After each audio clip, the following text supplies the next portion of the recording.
Magandang araw po sa inyong lahat. Ito ulit ang inyong DJ Love na laging nagpapaalalang masarap mabuhay kung punong-puno ng pagmamahal. Masaktan ka man, mabigo ka man, patuloy ka pa rin babangon, lalaban para sa pagmamahal. At kung bago pa lang po kayo sa channel na ito, please do subscribe dyan sa baba. And of course, huwag niyo pong kalimutan, pakihit na rin ang notification bell para lagi po kayong updated sa lahat ng mga kwentong i-upload natin dito.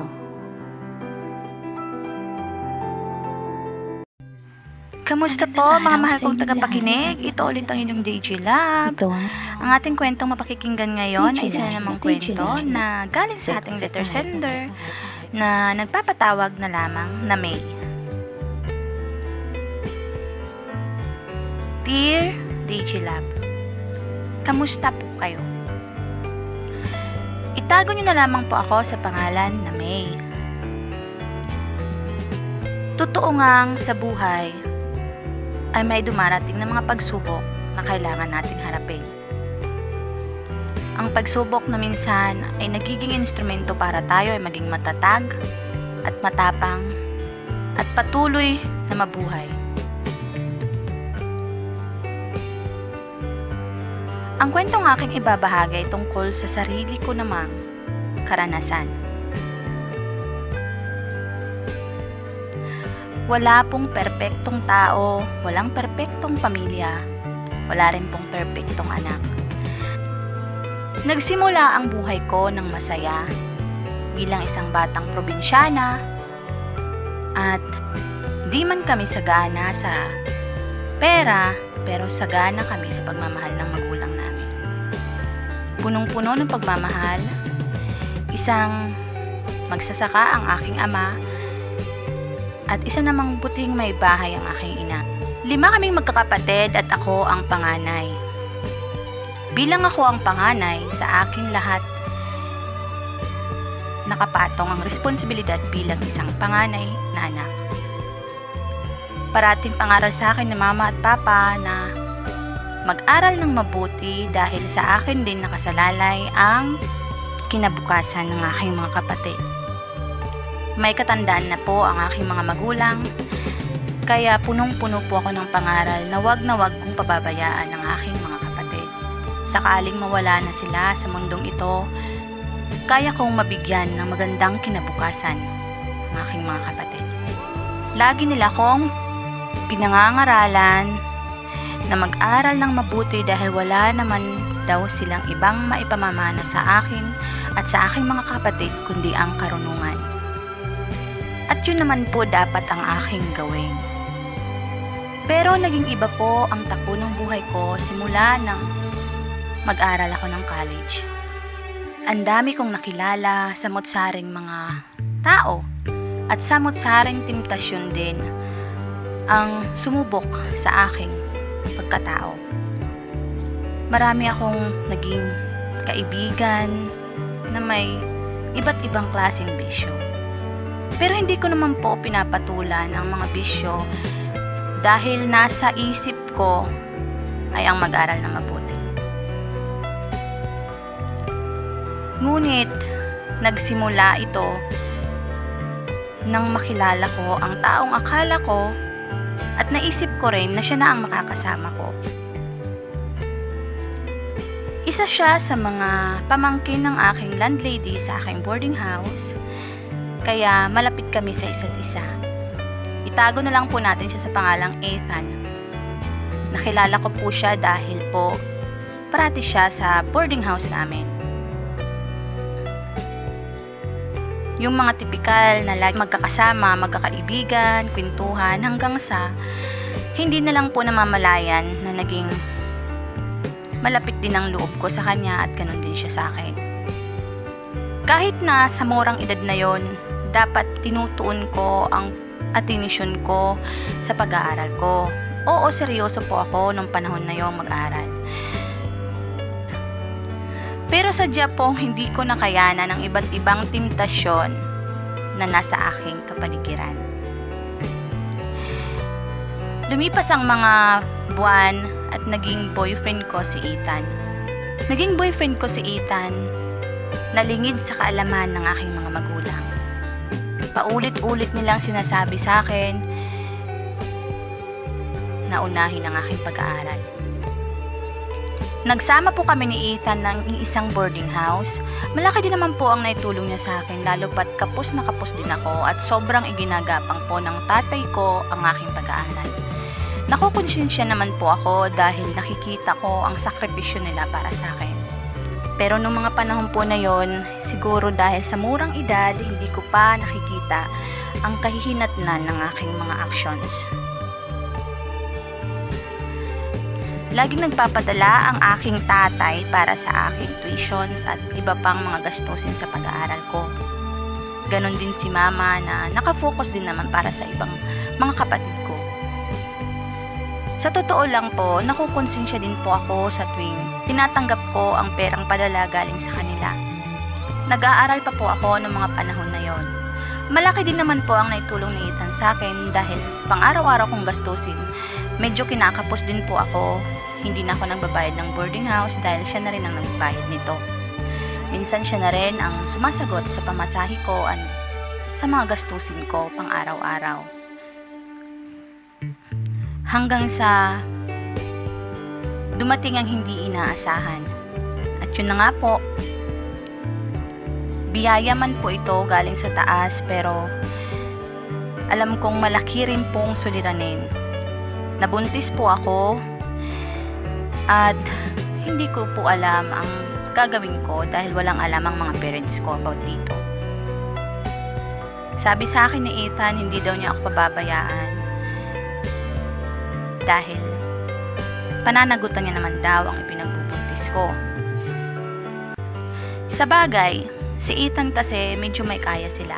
Ang mga parents niya ay nasa abroad at medyo may katandaan siya sa akin kaya hindi ko alam kung bakit nadala ko sa matatamis na salita niya, gayong hindi ko naman siya lubusang kilala.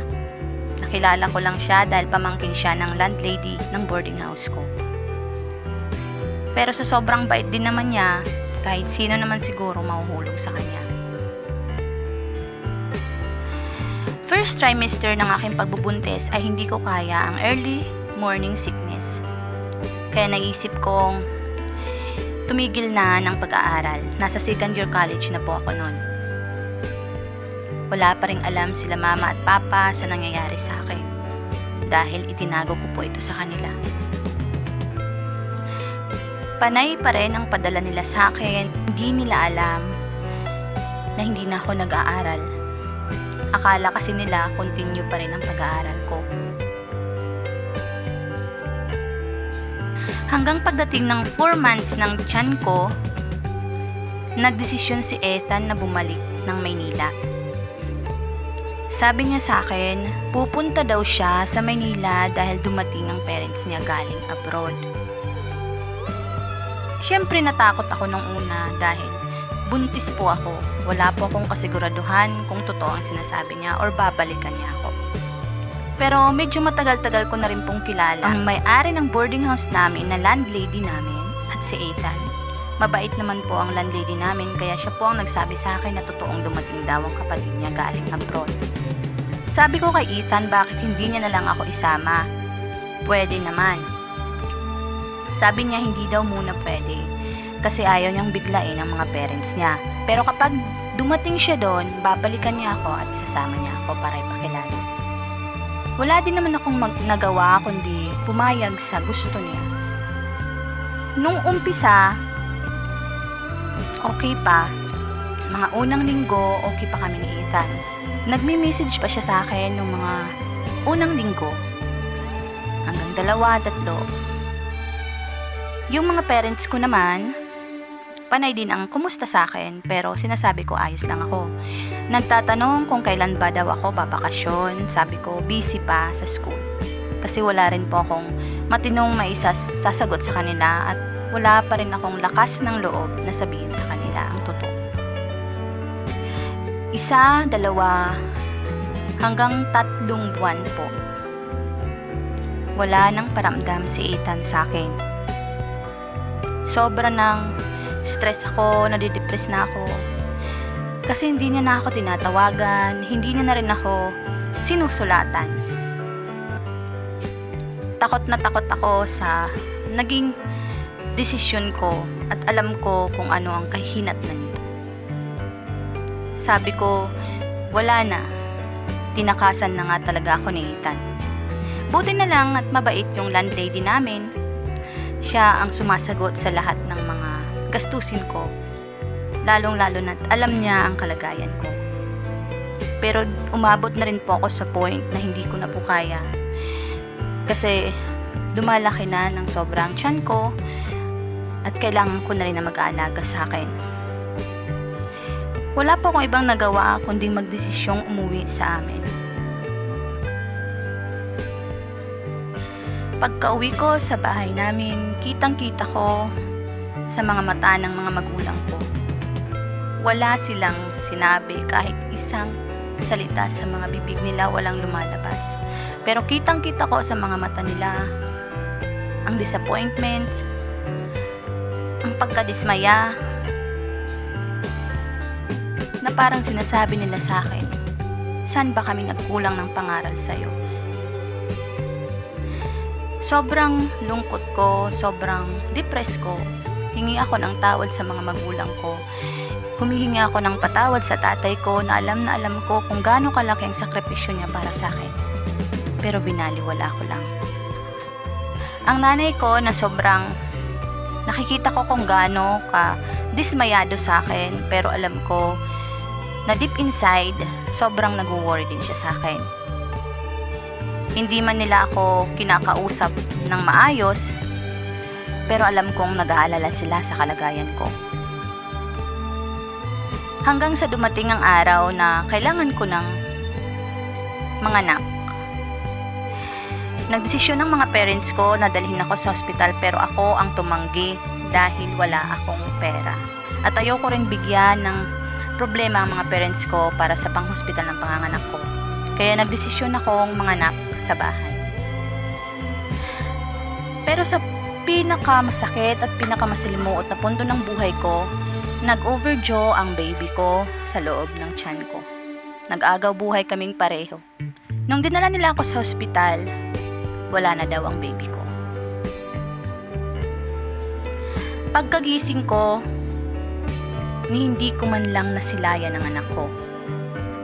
Sabi sa akin ng nanay ko, patay na daw ang anak ko nang inilabas ng mga doktor. Sabi ko, nasaan ang anak ko? Wala na. Nailibing na daw nila. Bakit hindi nyo man lang ako hinayaang mahawakan ng anak ko? Sobrang lungkot ko, sobrang hindi ko alam ang gagawin ko, pero masama pa yung lagay ko dahil bagong opera pa lang ako.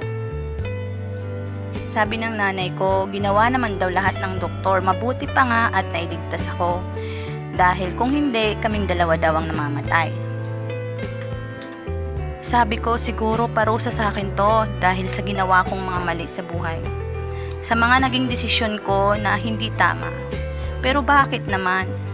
Minsan dumating ako sa punto na question ko ang Diyos kung bakit ang anak ko pa ang naging kabayaran sa lahat ng aking mga kasalanan. Bakit hindi na lang ako? Pero wala. Aaminin kong umabot ako sa punto na hindi ko alam kung paano ako magsisimulang muli. Hindi ko rin masabi sa mga parents ko na gusto kong mag-aral ulit dahil sobrang dismayado na sila sa akin at ayoko na rin silang biguin ulit. Ayoko maging pabigat sa mga kapatid ko at sa tatay ko. Si tatay sobrang tanda niya na para igapang pa ulit ang pag-aaral ko. Sa sobrang hiya ko at sobrang dismayado ko na rin sa sarili ko, nagdesisyon akong magtrabaho. Nagdesisyon akong magtrabaho na lang para makatulong sa mga parents ko. Sumama ako sa tita ko sa Olongapo kahit nalabag ng loob sa mga parents ko dahil alam nila kung anong klaseng trabaho ang papasukan ko. Pero ako mismo ang nagpilit sa tita ko na isama ako. Dahil noong mga panahon na yon, wala na akong ibang maisip kundi tulungan ang mga parents ko at ang mga kapatid ko. Nagtrabaho ako sa isang bar sa Olongapo.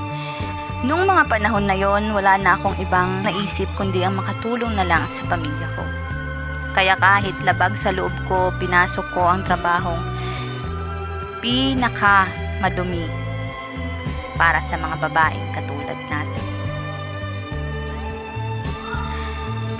Naging isa akong waitress at naging isang bayarang babae. Opo, nakakahiya man po, pero para sa akin, hindi ko po ikinakahiya ang naging trabaho ko. Naging masalimuot ang bawat araw, bawat gabi ng aking buhay simula na magtrabaho ako sa Olongapo. Iba't ibang klaseng taong nakakasama ko, iba't ibang klaseng lalaki ang nakakasalamuha ko. Pero noong mga panahon na yon, kahit na sobrang nasasaktan ako sa tuwing naaalala ko ang pinagdaanan ko at ang nagawa kong kasalanan sa mga magulang ko, pakiramdam ko hindi ako pwedeng sumuko. May mga pagkakataon din naman na naisip kong bakit hindi ako magtrabaho ng matino, yung matino at malinis na trabaho. Pero sa tuwing nakakapagpadala ako ng pera sa mga magulang ko, sobrang saya ko. Marahil galing man ito sa maruming paraan para sa iba, pero ito po ang bumubuhay sa pamilya ko. Umabot ng 3 taon ang naging kalbaryo ko. Iba't ibang lalaki ang nakakasama ko. Iba't ibang lalaki ang nagpapakasasa sa katawan ko. Hanggang sa kabutihang palad, nakilala ko ang lalaking babago ng buhay ko. Minahal ako ni Jim, isang Australiano. Naging regular customer ko siya at hanggang sa niligawan niya ako at nagplano siyang patigilin na ako sa pagtatrabaho. Pinakasalan niya ako, inalagaan, tinanggap at kung ano paman ang aking nakaraan ay baliwala sa kanya. Masaya ako sa kanya dahil minahal niya ako ng buong buo. Masaya ang buhay namin ngayon. May mga anak na kami at maganda na rin ang takbo ng negosyo namin dito sa Olongapo.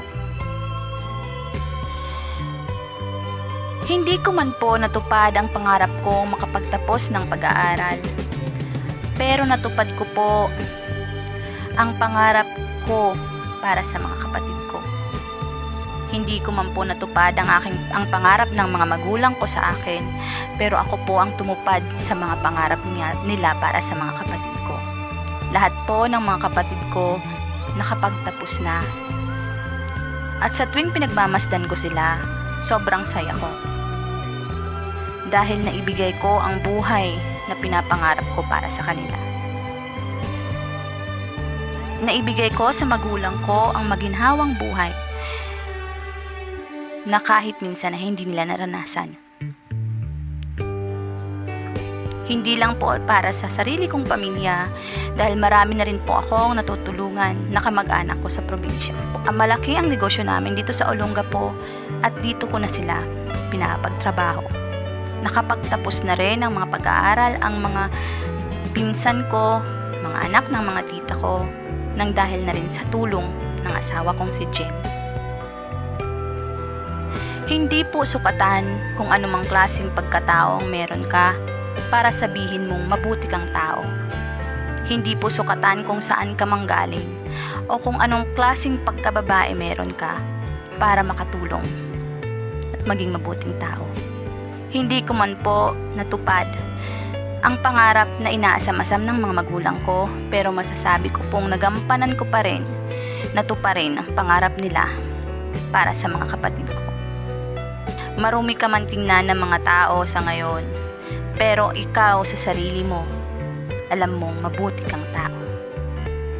Hanggang dito na lamang po at maraming salamat po. Maraming salamat sa inyong lahat hanggang sa susunod nating kwentong mapakikinggan. Ito ulit ang inyong DJ Love Secret Files. God bless everyone!